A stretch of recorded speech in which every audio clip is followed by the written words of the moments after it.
بسم الله الرحمن الرحيم الحمد لله رب العالمين والصلاة والسلام على رسول الله. waxaan doonayaa in saakiin siiyo warbixin kooban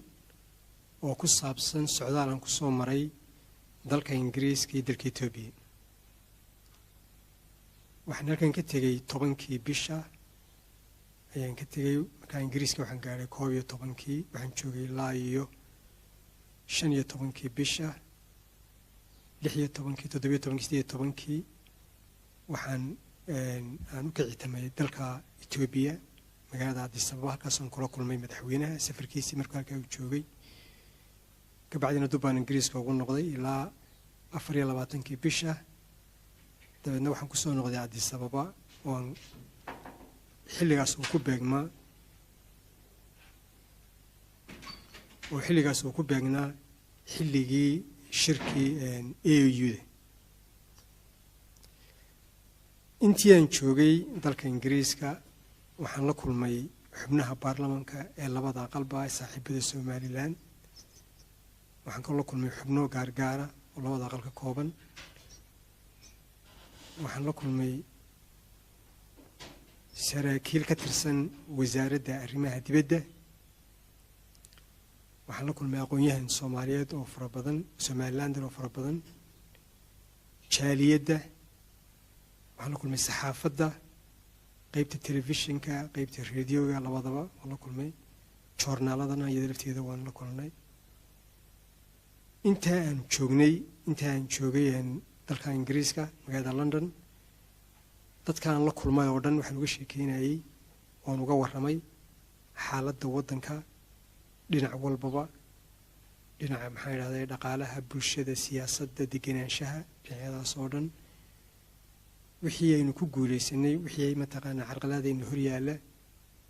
dawladda cusub waxyaabaha u mudan iyadoo inkaasi ay mataqaanaa isha ay ku hayso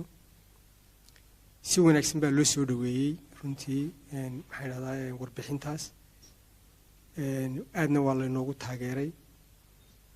waxaana runtii ii soo baxday Somaliland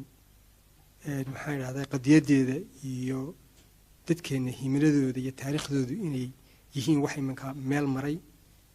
oo dadku ay ka wada dheregsan yihiin intii aan joogay iyada laftigeeda dalka Itoobiya oo ku beegnaa sidii markii hore baan sheegay xilligii shirkii AU-da waxaan la kulmay safiirro fara badan kuwa Afrikaana iyo kuwa Ajnabiga iyo kuwa Yurubiyaanaba waxaan la kulmay wasiirro fara badanna waan la kulmay waan chance baan u helay qaran ballan toos samaysanay iyo qalab munaasabada sugnimiba iyaga laftigooda waxaan uga warramay qadiyadda Somaliland khaasatan qadiyadda ictiraafka iyo geedi socodka aynu ugu jiray dimuqraadiyadda xaaladda imka waddanka ka taagan qaarkood iyo laftii waxaan uga warramay xaaladda abaaraha hadda inagu soo foole iyo lafteeda sidii mataqaanaa bal loo tixgelin lahaa inooga caawin lahaa madaxdaan la kulmay oo dhan runtii iyaga laftigooda waxaa mar kale iga soo baxday yacniga heerka mataqaanaa ay Somaliland ay ka taagan tahay iyo wanaagga laynagu yaqaano waxaa ii soo baxday runtii Somaliland iyo Soomaaliya imkaan la isku khaldin inay kala yihiin laba waddan midba wax ku suntan yahay inagu waxaan ku suntannahay nabad baynu ku suntannahay dimuqraadiyadaynu ku suntannahay waxaa aad iyo aad runtii sumcaddeena kor u qaaday doorashadii aynu galay sanadkiina soo dhaafay dabayaaqadiisii oo meel walbaba ka dhacdo tusaale u noqotay maxaa yiraahdaa caalamka oo dhan khaasatan Afrika u noqotay sidii wanaagsaneed ay noogu dhacday runtii horta wax iska leh ammaanteeda ilaahay barto mahaddeeda iska leh laakiin ammaanteeda wax iska leh dadka shacabka Somaliland oo dhan waxaan waliba si gaar ah u xusayaa runtii mucaaradka iyo muxaafidkaba sidii wanaagsaneed ay ka yeeleen doorashadaas dadku runtii way u dhigan nugul yihiin qadiyadeena way u soo jeedaan oo taas kuma daahsana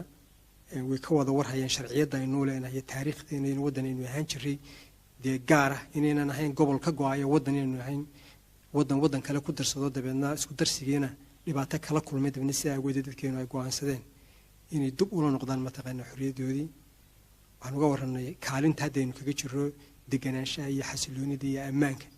gobolka aynu kaga jirro iyo intaynu ku soo biirin karaba iyo sida mataqaanaa ictiraafka Somaliland uu faa'iido ugu leeyahay ما هي Somaliland oo kaliya laakiin gobolka oo dhan ay Soomaaliya ay ku jirto iyo afrikaba dadkaas runtii dad waxay niyad wanaag baan runtii aan kala kulanay waxaa nooga soo baxay iyada laftigeeda in loo baahan yahay inaynu codkeena kor u sii qaadno waxaa wax badan weliba anaa kala hadlaya xagga mataqaanaa warbaahinta inaynu codkeena gaadhsiino caalamka xagga communicationka inaynu xoojino caalamkeenu gaadhsiino maxaa idhahdaa codkeena weli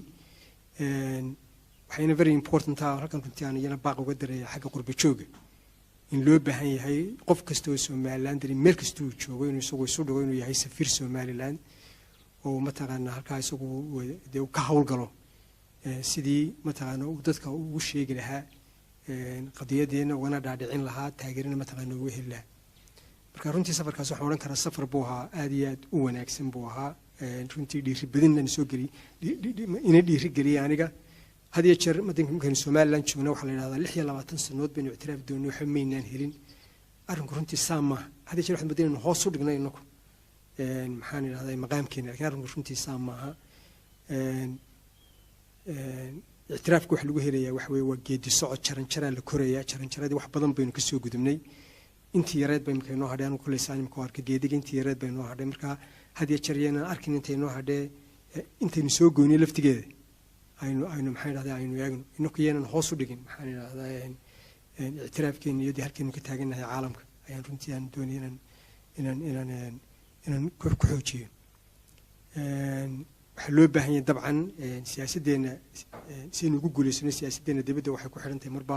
si aynu ugu guuleysano siyaasadeena gudaheeda laftigeeda marka waxay aad iyo aad muhiim ah inaynu dhowro midnimadeena wadajirkeena nabadeena aad iyo aad bay mataqaanaa muhiim uga tahay sidii aynu ugu guuleysan lahayn qadiyadaynu leenahay ee caama ee guud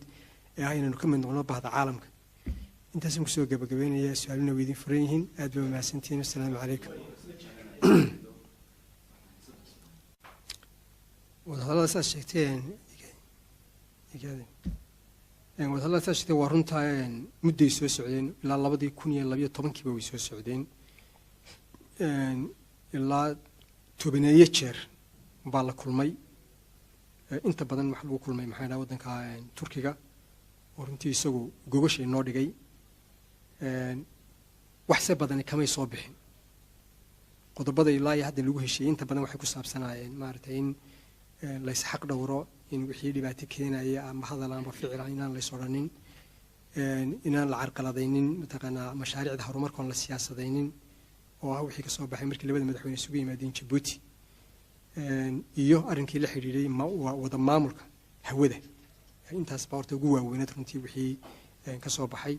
hakad ayimka ay ku jiraan laga soo bilaabo 2015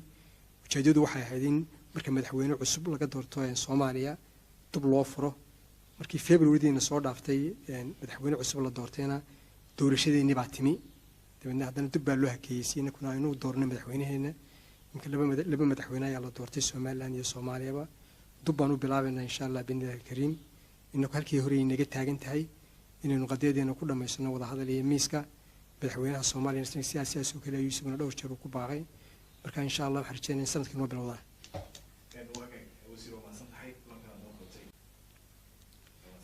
بسم الله الرحمن الرحيم horta xaaladda gobolka guud ahaan waxaad moodaa inay xiisada ay ka jirto baryahan dambe laga soo bilaabo dee Sacuudiga Yemen Masar Eritrea intaas oo dhan waqtigan xaadirka inagu waxaan nahay wadan nabadeed baynu nahay waxaan rajeynayaa insha Allah binillaahi kariim in ay xiisadaas ay degto oo nabad lagu wada noolaado haddaan si gaar ah u soo qaato Ethiopia iyo Imaaraadka waa imka tan labaas min khusay waxa laga yaabaa in ay iska kaashadaan Imaaraadka iyo Masaarida iyo Ethiopia iska kaashadaan anu intan ka warhayno cilaaqaadka Ethiopia iyo Imaaraadka aad buu wanaagsan yahay wax dhibaato ay ka qabanay ma jirto wax warwar ay ka muujiyeen ilaa imkana runtii ma jirto inana u ogolaan mayno cidnaba inay dhulkeena ka weerarto maxay dhahday wadamadeenu jaarkana ay Ethiopia Djibouti intaanu saaxiibkana jaarkana cidna ka taa ka yeerimin heshiiskuna taa dhigi maayo heshiisku wuxuu dhigayaa inaan loo isticmaalin wax halaali wax khalkhal gelin kara nabadgelyada Somaliland iyo nabadgelyada gobolka inaan loo isticmaali karin buu heshiisku dhigayaa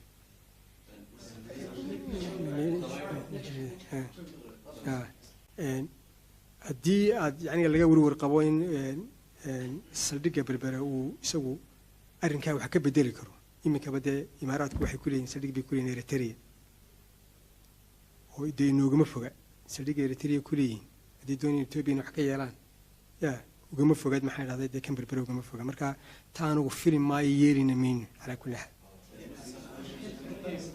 horta qof baa idin qaybinaya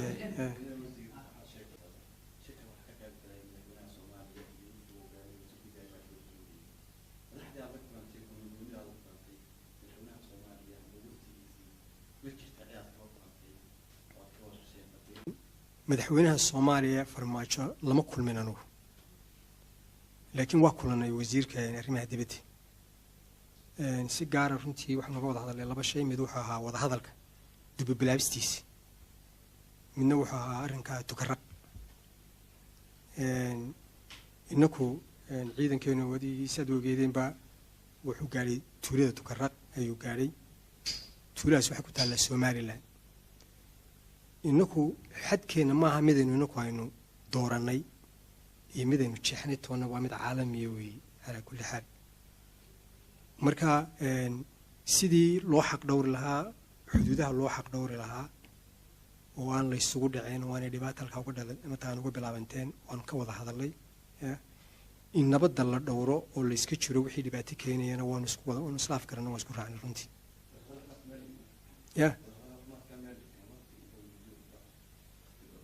muddo maanaan qaban laakiin in dib loo bilaabo oo labadeeduba aan mataqaan arkaas naga go'aanyay marka wada